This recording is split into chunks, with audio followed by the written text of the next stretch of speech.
మీరు గతంలో మాడుగుల నాగపని శర్మ గురించి మీరు వినే ఉంటారనుకుంటాను. అలాగే గజల్స్ వాయించినటువంటి రామాచారి గురించి కూడా మీరు వినే ఉంటారనుకుంటాను. మన దేశంలో చాలామంది గురువులు ఉన్నారండి. మంచి ఖ్యాతిని గడించిన వాళ్ళు. కానీ 2 కారణాల వల్ల వాళ్ళ యొక్క అపఖ్యాతి పాలైపోయారు. వాళ్ళ జీవితాన్ని సర్వనాశనం చేసుకున్నారండి. నెంబర్ 1 స్త్రీ వ్యామోహం. నెంబర్ 2 డబ్బు వ్యామోహం. ఈ 2 ప్రధాన కారణాల వల్ల వాళ్ళ జీవితంలో అపఖ్యాతిని తెచ్చుకున్నారండి. ఇప్పుడు మాడుగుల నాగపని శర్మ గారు అమెరికాలోని లాస్ ఏంజల్స్లో ఒక స్త్రీ వద్ద చాలా అసభ్యంగా ప్రవర్తించడం, అలాగే రామాచారి గురించి కూడా అదంతా తెలియంది కాదు అందరు. ఇప్పుడు నేను ఎందుకు చెప్తున్నానంటే అండి, మనం వేమన పద్యాలలోకి చూడాలండి. ఒకసారి 2 లైన్ చెప్తానండి. మేడి పండు చూడ మేలిమయ్యుండును, పొట్ట విప్పి చూడ పురుగులుండును. అంతే, నేను అంతకు మించి చెప్పలేను. అంటే వ్యక్తులు బయటికి వాళ్ళ దగ్గర ఎంతో జ్ఞానం ఉన్నప్పటికి కూడా, ఎంతో ఒక కళ ఉన్నప్పటికి కూడా, ఒకానొక సమయంలో వాళ్ళ యొక్క లోపటి భాగవతం అనేది ఈ విధంగా బయటపడుతుంది. ఓకే, అందుకనే ప్రతి వ్యక్తికి కొన్ని అప్స్ అండ్ డౌన్స్ ఉంటాయి. సో ఇక్కడ ముఖ్యంగా నేను చెప్పుకోవాల్సింది ఏంటంటే, కళ వేరు, పర్సనల్ జీవితం వేరు. ప్రసంగాలు చేసే వాళ్ళందరూ కూడా, ఇప్పుడు నోబెల్ ప్రైజ్ కొట్టిన వాళ్ళందరూ కూడా మంచి వాళ్ళు అనేసి మనం చెప్పగలుగుతామా? లేదు. వాళ్ళ పర్సనల్ జీవితంలో చాలా ఉంటాయి అసలు. సో అందుకనే నేను కళ వేరంటాను, పర్సనల్ జీవితం వేరంటాను.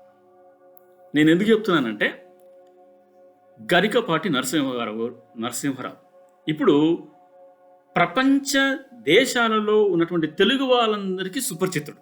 ఒక సినిమా హీరో అయితే ఏ విధంగా అయితే ఆయనకు అభిమానులు ఉంటారో, అలాగే గరికపాటి వారు కూడా తన ప్రవచనాల ద్వారా ప్రపంచ దేశాల్లో ఉన్నటువంటి తెలుగు వాళ్ళందరికీ సుపరిచితుడు. ఆయనగా చక్కగా బోధిస్తాడు. ఒక భార్యాభర్తల బంధం అయితే ఏంది, తల్లిదండ్రులను చూసే విధానం అయితే ఏంది, యువత ఎలా ఉండాలో చూసే విధానం అయితే ఏంది, చాలా చెలోక్తులు విసిరేసేసి మళ్ళీ మంచి జోకులు వేస్తూ చాలా మంచి బంధాల గురించి చక్కగా ఉన్నటువంటి వ్యక్తి. ఆయన దేశం ఆయన గుర్తించి ఆయనకు పద్మశ్రీ అవార్డు కూడా ఇచ్చింది కదా. అంతలా పేరు సంపాదించినటువంటి గరికపాటి జీవితంలో ఇప్పుడు సడన్గా తన మొదటి భార్య అని చెప్పుకుంటున్నటువంటి కామేశ్వరి వచ్చి తన వీడియోల ద్వారా ఇప్పుడు అందరికీ షాక్. అది చాలా మందికి తెలియదు అసలుకు. గరికపాటి నరసింహరావు గారికి 2 పెళ్లిళ్ళు అయినాయా? నాకు తెలియదు అసలుకు. నేను షాక్ అయిన అసలుకు. సో మరి ఇతని యొక్క వెనకాల ఏముంది అసలుకు, నిజమా అబద్ధమా అనేది మనం గరికపాటి నరసింహరావు గారు నోరు చేత విప్పితేనే మనకు అంత స్పష్టం అవుతుంది. సరే, ఇప్పటికి మనకు అర్థం అయిపోయింది ఆవిడ మొదటి భార్య అనేసి. సో గరికపాటి వారు చాలా చక్కటి వాక్చాతుర్యం కలిగినటువంటి వ్యక్తి, నిజాన్ని నిక్కచ్చిగా చెప్పేటటువంటి వ్యక్తి, ఓపెన్గా ఇక్కడ ఏదో అనిపిస్తే అక్కడ ఓపెన్గా చెప్పేటటువంటి వ్యక్తి, అందులో డౌట్ లేదు. కానీ ఇతని వెనకాల ఇలాంటి కోణాలు కూడా ఉన్నాయనేసి ఇప్పుడు చాలామంది ప్రశ్నిస్తున్నారు, చాలామంది ట్రోల్ చేస్తున్నారు. గరికపాటి ఇంతటి దిగజారుడు తన ఉందా అనేసి చాలామంది ప్రశ్నిస్తున్నారు. నేను కూడా అది విన్న తర్వాత నాకు కూడా అదే ప్రశ్న మొదలైంది. ఏంటి అసలు గరికపాటి వారు ఇలా చేశారా అనేసి. మరి ఇంతలా పేరు సంపాదించినటువంటి వ్యక్తి ఇప్పుడు ఆల్ ఆఫ్ సడన్ ఆయన బయటికి రావట్లేదు, నోరు విప్పట్లేదు. ఆయన టీం విప్పింది, కానీ అది పెద్ద విషయం కాదు. సో ఇప్పుడు ఏంటి అసలు ఇక్కడ మనం గరికపాటి గురించి అతను చాలా మంచివాడు, చాలా మంచి చకచక అన్ని చెప్తాడనేసి అందరికీ తెలుసు. ఓకే, సో గరికపాటి గారి గురించి ఈ 10 సంవత్సరాల కాలంలో కొన్ని 2-3 కొన్ని అభ్యంతరకరమైనటువంటి వాక్యాలు, లైక్ స్త్రీ వస్త్రధారణ గురించి ఆయన చెప్పటం. సో అక్కడ ఆయన క్షమాపణ చెప్పాడు. అలాగే చిరంజీవి గారి విషయంలో కూడా ఆయన చెప్పటం, అది కూడా ఆయన దానికి అదే క్షమాపణ కూడా చెప్పడం జరిగినట్టుంది. అల్లు అర్జున్ గురించి కూడా ఆయన మాట్లాడాడు. అయితే మనం గమనించవలసింది ఏంటంటే, ఆ విధంగా చెప్పడంలో ఆయన యొక్క ఇన్నర్ బ్యూటీ అనేది మనకు తెలుస్తుంది. ఇప్పుడు మేడి పండు విత్తనే మనకు తెలుస్తుంది కదండి. పురుగులు ఉన్నాయా లేదా అనేసి. ఇతను బాహ్యంగా మనకు అలా కనిపించవచ్చు, కానీ ఈ విధంగా వస్త్రధారణ గురించి మాట్లాడినప్పుడు, చిరంజీవి గారి గురించి మాట్లాడినప్పుడు మనకు అర్థమైంది కాస్త. ఇతను స్త్రీల గురించి, వస్త్రధారణ గురించి మాట్లాడినప్పుడు కామేశ్వరి యొక్క మాటలకి కొంచెం మ్యాచ్ అవుతున్నాయి. ఆమెను వేధించాడనేసి. కానీ కాలానుగుణంగా అన్నీ మార్పు చెందుతున్నాయి. సో ఇలానే ఒక మార్పు స్త్రీ వస్త్రధారణలో. కానీ ఆయన మనసు లోపల అంతర్గతంగా స్త్రీల పట్ల ఆయన ఒక రకంగా వివరిస్తాడనేసి ఒకటి స్పష్టంగా ఒకటి బయటపడింది. అది ఆయనకు నిజంగా ఉండకపోవచ్చు, కానీ జనాలు ఆ విధంగా అర్థం చేసుకుంటున్నారు. ఓకే, స్త్రీ వ్యతిరేకి అనేసి, అంటే స్త్రీ 4 గోడల మధ్యలోనే ఉంచాలి అనేసి అందరూ ఆ విధంగా అనుకుంటున్నారు. ఇక రెండవది, చిరంజీవి గారు వచ్చినప్పుడు, తన ప్రసంగం చేసినప్పుడు చిరంజీవి గారు వచ్చాడు, అదంతా మీకు తెలుసు, నేను పెద్దగా చెప్పనక్కర్లేదు. ఇక్కడ మనకు అతని యొక్క వ్యక్తిత్వం అనేది ఒకటి బయటపడింది. ఏంటంటే ఆయన సభలో ఉన్నప్పుడు ఆయన ఒక సెంటర్ ఆఫ్ అట్రాక్షన్గా ఆయన ఎప్పుడు నిలవాలనేసి కోరుకునేటువంటి స్వభావం అనేది నాకైతే స్పష్టంగా కనిపించేసింది. చిరంజీవి ఆయన వస్తే అసలు గోడలు బద్దలవుతాయి, అసలు ఎవరు కంట్రోల్ చేయలేరు. సో ఆ సందర్భంలో ఆయన, చిరంజీవి మీరు వస్తే కూర్చుంటే నేను పెడతాను, ప్రసంగాలు మొదలు పెడతాను, లేదంటే నేను వెళ్ళిపోతాను అనేసి ఆ విధంగా మాట్లాడడం అనేది సరియైంది కాదు. అభిమానం వచ్చినప్పుడు ఎంతైనా అంతే. ఓకే, అక్కడ ఆయన స్వభావం అనేది కాస్త బయటపడింది. ఆయన నిజంగా ఉండకపోవచ్చు, కానీ ప్రజలందరూ ఆ విధంగా అనుకుంటున్నారు కదా ఆయనకు అలాంటి స్వభావం ఉందనేసి. ఇప్పుడు అల్లు అర్జున్ విషయంలో కూడా అదే మాట్లాడాడు. ఏది తగ్గేదే లేదనేసి, ఒక రౌడీ చేసే పనులకి దుంపలో అలాంటి కలప అమ్మే వ్యక్తులకి తగ్గేదే లేదనేసి డైలాగ్ ఇవ్వటం అనేది సమంజసం కాదని చెప్తున్నాడు. ఇప్పుడు సినిమాలలో ఎన్టీఆర్ అయితేంది, నాగేశ్వర్ అయితేంది, ప్రముఖుల హీరోలు అయితేంది, అందరూ దొంగలుగా నటించారు, రౌడీలుగా నటించారు, కిడ్నాపర్స్గా నటించారు, రకరకాలుగా నటించారు. కానీ సినిమాను వేరుగా చూడాలి కదా, సినిమాను నిజ జీవితంలో తీసుకురావద్దు.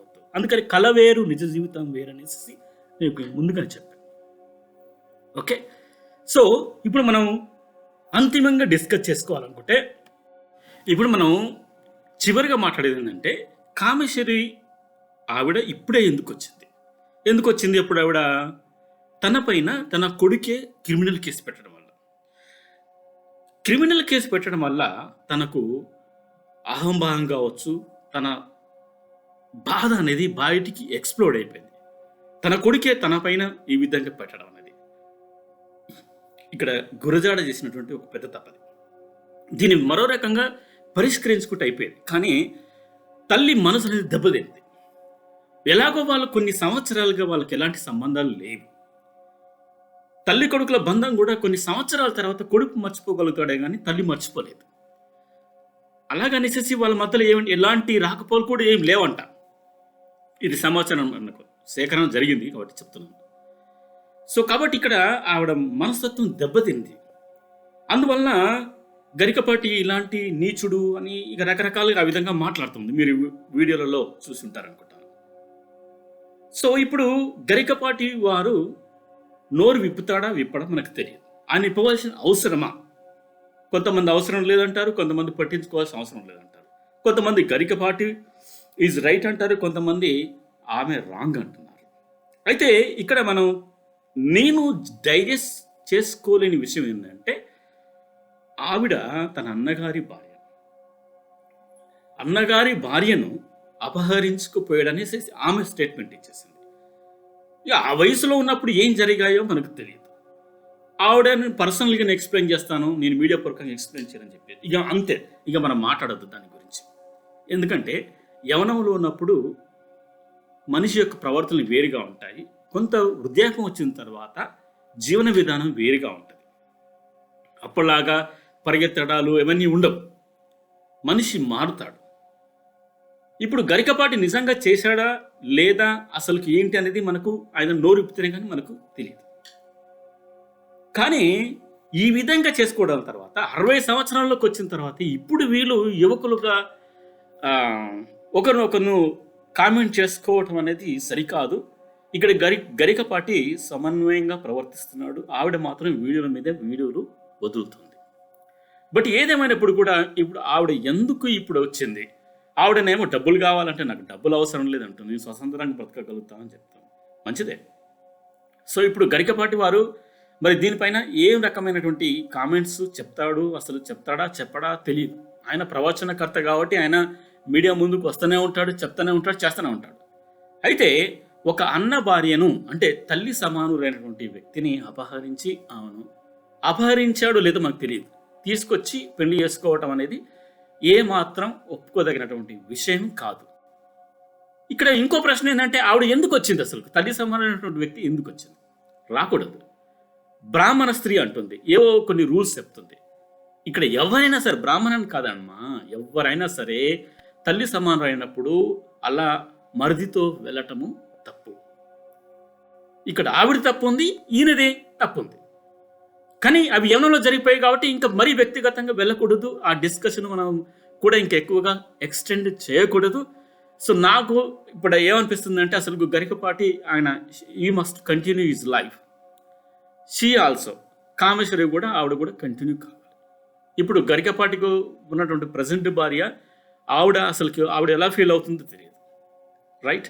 సో కాబట్టి మీడియా వాళ్ళు కూడా దయచేసి ఇంకా ఎక్కువగా ట్రోల్ చేయకూడదు. గరికపాటి రైటు, ఆవిడ రాంగు, ఆవిడ రైటు, గరికపాటి రాంగ్ అనేది ఎక్కువ డిస్కషన్ చేయకుండా, అసలు మీడియా వాళ్ళు కూడా దీని గురించి ఎక్కువ డిస్కస్ చేయకుండా ఉంటే చాలా మంచిది. సో ఇప్పుడు నేను కూడా మేము కామెంట్ని ఎవరినేమో అడగట్లేదు, అసలు ఈవిడ రైటా ఆవిడ రాంగా అనేసి నేను కామెంట్స్ కూడా మిమ్మల్ని అడగట్లేదు అసలు. సో దీన్ని ఇక్కడితో ఇంతటితో వదిలేస్తే చాలా మంచిది అనేసి నేను అనుకుంటున్నాను. Thank you very much.